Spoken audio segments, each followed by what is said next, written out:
Meron ba? Ito. Ito talaga yung topic natin. Segue lang yun. Segue lang yun, ha? O, ito, pakinggan natin to. Ano yung tinawag ko sa kanila? Meron ba akong pang-asar na pangalan sa kanila? Wala pala siyang pang-asa. Ako pala meron. Bebe Boy. Boy Uhog. Tinawag ko siyang tanga. Tinawag ko siyang clown. Ano pa? Marami, di ba? Sabi ni Ma'am Ecclesiastico, kaso, imbes na luminaw, pinagulo ni Libayan. Yes, totoo. Mamaya, Ma'am Ecclesiastico, hiramin ko yung video mo for this barman series ni Libayan. O, tuloy. Kahit pang-insulto lang. Wala naman pala siyang pang-insulto. Wala naman pala. Parang natandaan ko, net ko ng content mo, tinawag mo ang Kengkoy. Alam mo, sinungaling talaga ito no? Anyway, dito pala ipapakita ko sa inyo kasi nungalingan na itong si Libayan. Tuloy. Wala na siyang sinasabi dito na names. Hindi na raw kami kinol ng names. No? Tuloy. Kahit kanino dito, dyan, sa screen na yan. Oh, yan. Sino-sino ba yung mga nandito? Nandito si Mary Hap, yan. Si Comicsman, si Fiscal EJ, si Nico David, tsaka si Banat Bay. Nandyan. Ang sabi niya, dito sa mga nandito, tuloy. Itong si Melo Yap, ang tawag ko sa kanya, Melo Yap. Alright, salamat. Thank you very much. Thank you very much. Kahit tinag mo kong Kengkoy ng isang araw. Tuloy natin. Asan ba tayo? Tuloy. Comicsman ang tawag ko. Si Nico David. Si Banat Bay. Oh, si Comicsman ang tawag niya. Si Banat Bay ang tawag niya. May nag-post, may nag-comment. May nag-comment. Ano sabi nung nag-comment? Ano sabi nung nag-comment? Basahin natin. Ito. Ang sabi nung nag-comment, oy, isip bay. Tingnan niyo pala si Dilibayan, ha? Hindi ba tinawag niya si Banat Bay na isip bay? Kasi hindi raw nag-iisip. Yun ang sinasabi niya. Si Banat Bay hindi nag-iisip, kaya dapat ang itawag kay Banat Bay, isip bay. O ano sabi niya rito? Yung isip bay, ano lang naman yun eh. Yung isip bay, ano lang naman? Joke lang yun. Hindi ko kayo tinatawag na mga names. Hindi ko kayo sinasabihan ng kung ano at anong kala ko nakalate.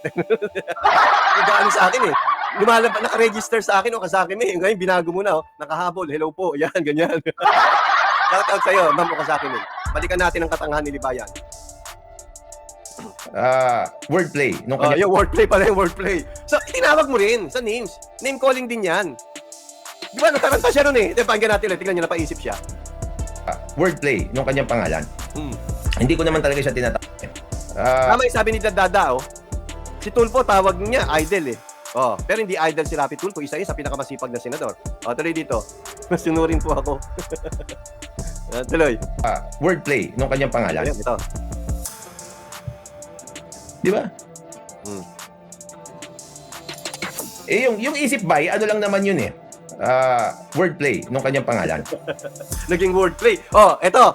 Kung ikaw pwede mag-wordplay, di ako rin mag-wordplay din ako. Di ba? Tinawag kita, Boy Uhog. Bakit kita tinawag na Boy Uhog? Di ba? Nagko-content kayo, uhog mo tumulong.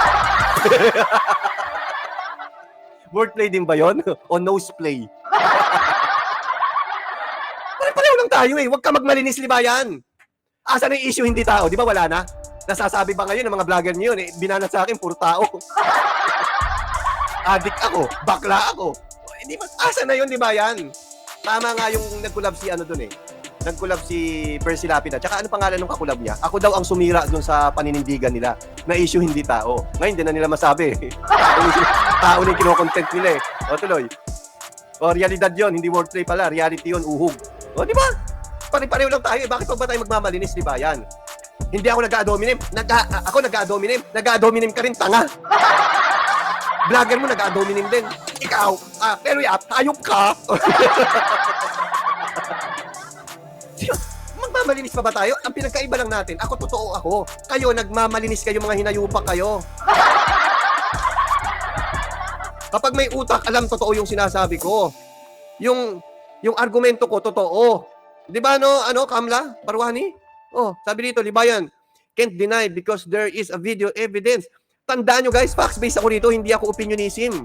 Yung mga vlogger ni Libayan, puro opinion yan. Mamaya ipapakita ko sa inyo yung opinion ni Libayan ha, for disbarment purposes only.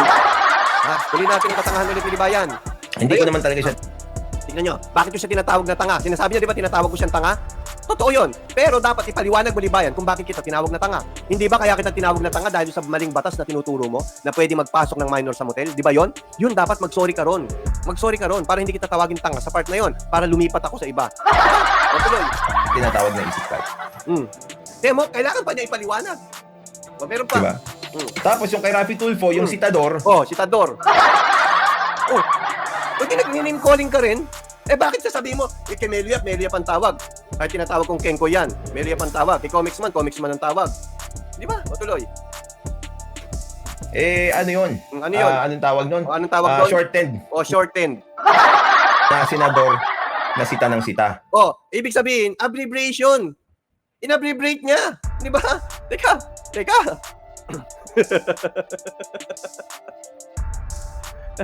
Tapos dito, no? Babasahin natin. Plain English matter. Direct, no flourishes, no abbreviation. Huling-huli ni Justice Leonen. Ang katangahan ni Libayan. Huwag mong i-abbreviate. Yun ang paliwanag ngayon dito ni Libayan. Naka-abbreviate. O tuloy. Citador. Na sita ng sita. Yung Citador, ano yun? Anong tawag nun?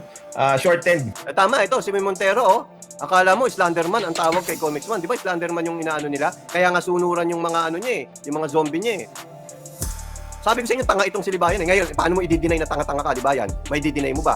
May ebidensya ba ako? Sabi niya, tignan niyo itong sinabi niya, pakinggan natin. Unawain natin ito. Tingnan niyo. I-justify ko yung tinawag ko siyang tanga. Pakinggan niyo to. Tapos yung kay Rafi Tulfo, yung Citador, ano yun? Anong tawag nun? Shortened na senador na sita ng sita. Citador. Totoo naman. Totoo naman pala. So kapag totoo, pwede. So truth is a defense. Sa kanya, di tinawag kitang tanga. Di ba? Ano ba yung tanga? Ikaw. Di bagay naman sa'yo Tanga ka kasi. So okay lang pala. Kasi yung Citador, okay lang. Kasi totoo kamo O yung katangahan mo. Totoo naman. Di tanga ka. Justified ba? Yes. Si Senator ba? Scammer? Yes. Justified ba? Yes. Yung batas natin channel, scammer ba? Yes. Justified ba? Yes. Bakit ko gina-justify yon? Kasi dapat kong patunayan dahil kapag ako kinasuhan patungkol doon, may pang-depensa ako. Kasi ako mismo yung involved Na-scam ako ng batas natin. Pinangakuan ako ng isang bagay at nagbayad ako. 2 buwan ako nagbayad. Wala akong nakuha. Na-scam ba ako? Yes. O tuloy. Diba? Yun. Yun na yun. That's it for today's video.